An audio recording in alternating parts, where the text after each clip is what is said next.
Students, let us study about the concept of induced electric field. What is this? In a regular DC setup, you have a battery and some resistor. This is the system. This has got a positive and a negative terminal, and this battery is providing the EMF. Okay, but in the case of changing magnetic field, suppose you have a magnetic field like this, which is into the page, and this is a changing magnetic field. Imagine a hoop is kept over here, circular hoop is kept over here. The hoop will have an area. So if you remember the Faraday's law, E is equal to induced EMF is equal to d phi by dt. So this d phi means you have to change the magnetic flux. Now the flux can be changed by changing B or changing A. But here let us say the area is constant and B is changing. Even then there will be an induced EMF. Okay. Now basically what happens? So there, if you keep a wire, the wire will be having a current. Okay. Now there is an induced EMF, and this induced EMF tries to oppose the change in flux. If it is increasing, it tries to decrease. If it is decreasing, it tries to increase. So in the field, in this field, let me say I take a wire. Okay. So in this situation, because of this induced EMF, how do we write this induced EMF? That is a voltage VAB is equal to, from A to B, E dot dl. This is the definition of potential difference between A to B. Now this we have written for, in the earlier case, electrostatic electric field, which is this case. But in this case there will be an electric field set up, but that will be non-electrostatic, and it is also non-conservative. Okay, the electrostatic field is non-electrostatic field. Here you are not using any battery or anything. If there is no magnetic field, there is no question of electric field. What will be the direction of electric field means, at any point you need to draw the tangent. It will be like this. This will be the direction of electric field in the closed circuit. Okay, and it will be uniform.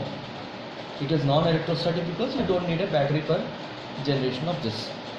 Now because of this electric field, there will be a current also, that we will discuss later.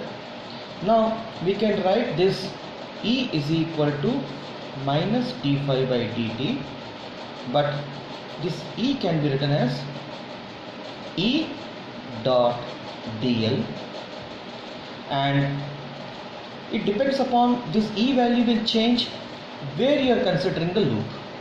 Okay, and that loop we will call it as Faradayan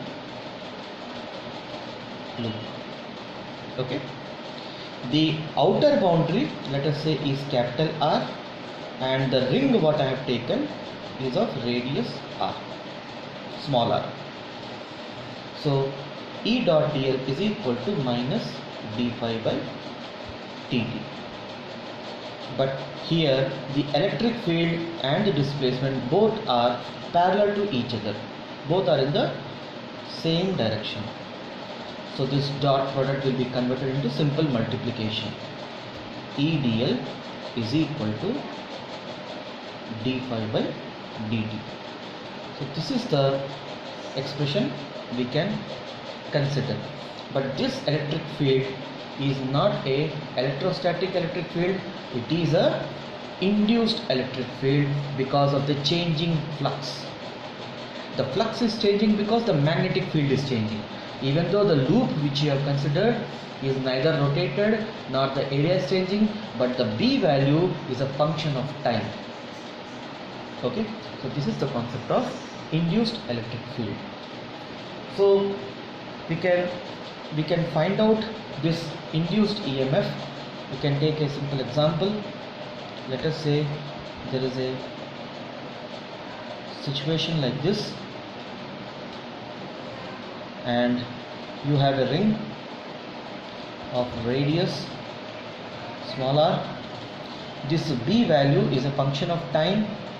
Let us say it is 2t squared Tesla.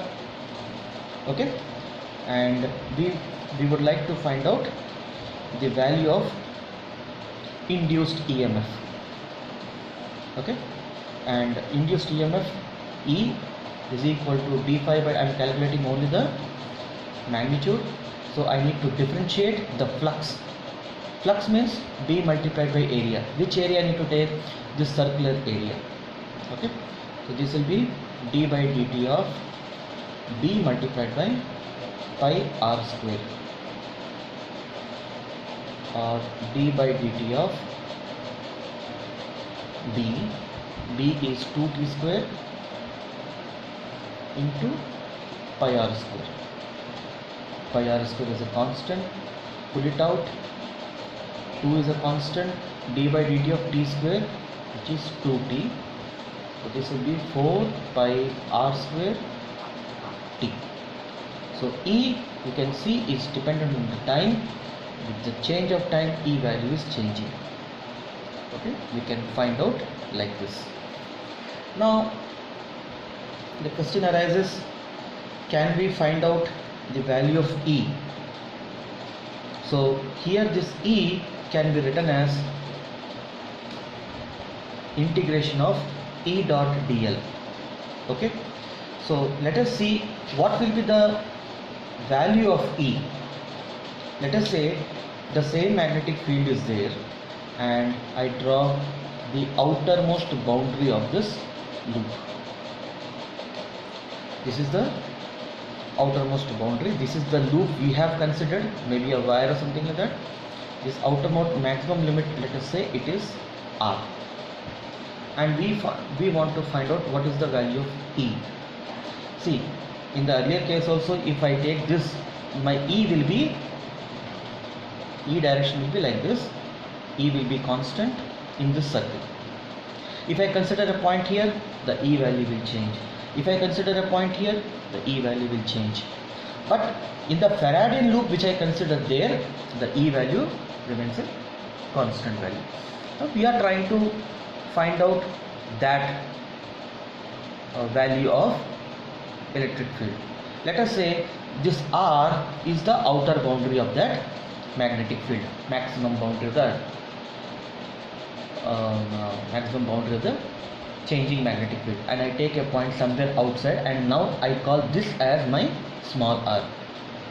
Okay, I am trying to find out what is the magnitude of electric field at this particular point R.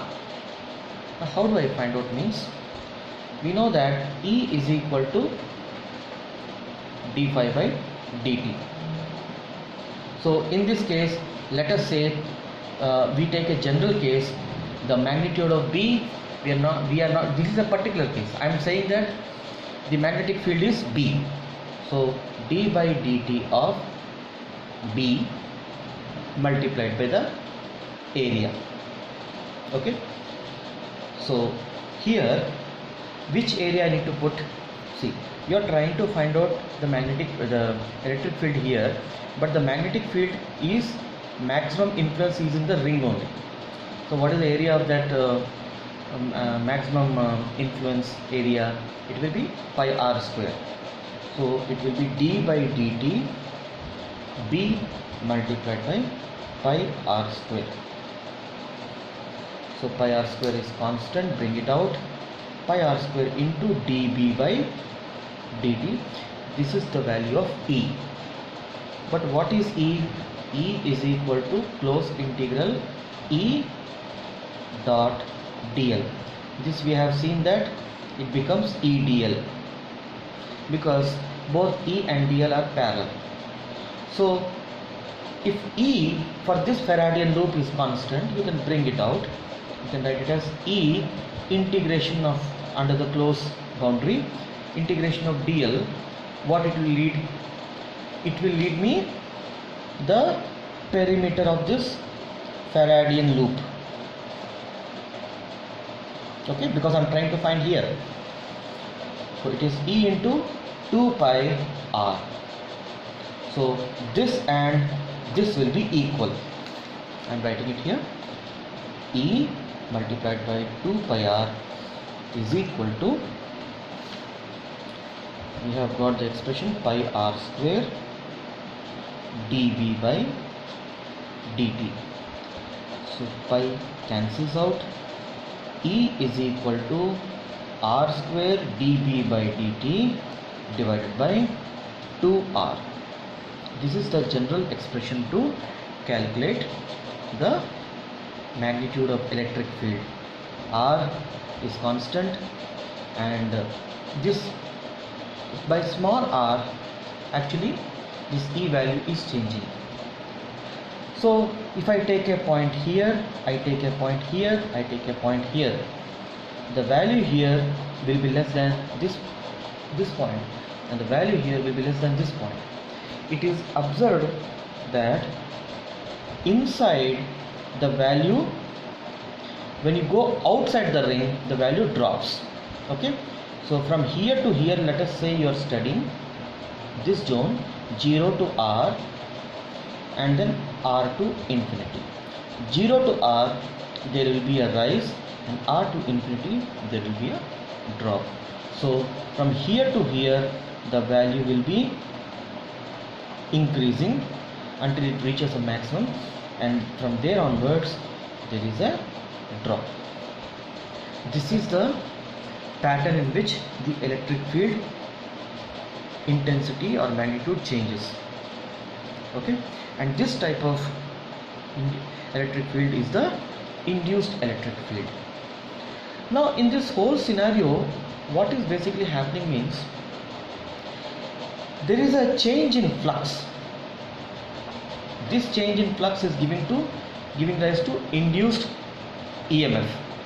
Now we have discovered that because of this induced EMF, there must be a associated electric field which is in a circular fashion.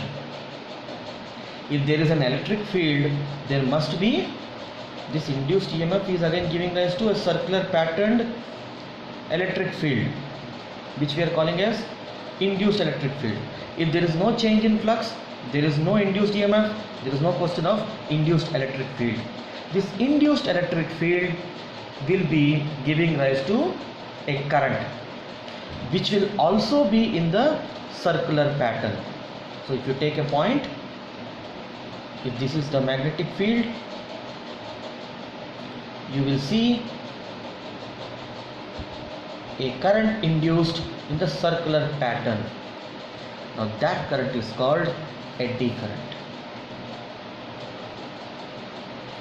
Now what is the purpose of this? Basically means this induced EMF tries to oppose the change.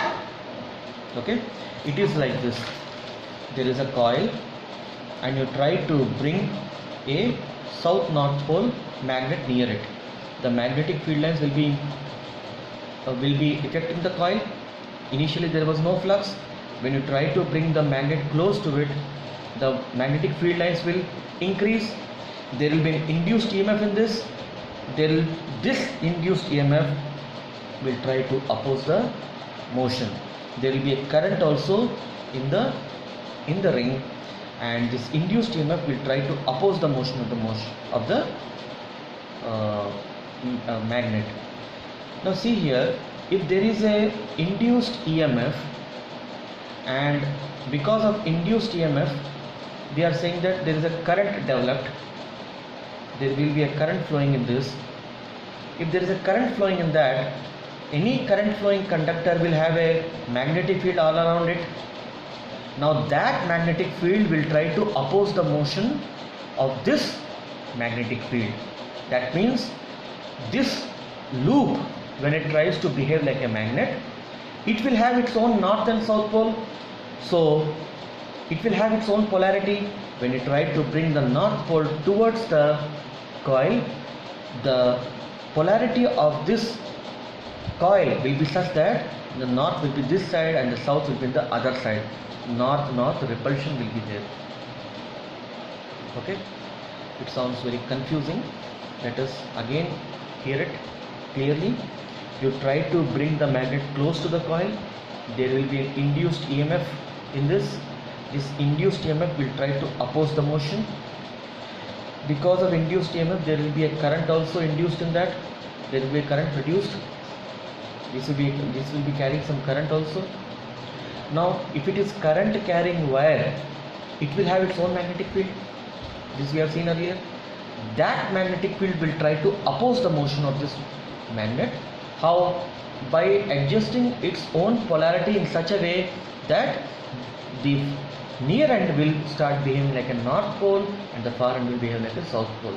So when the north pole comes closer, it will try to oppose. Had this been south pole, it will try to attract. Okay, so just keep these small points in the mind.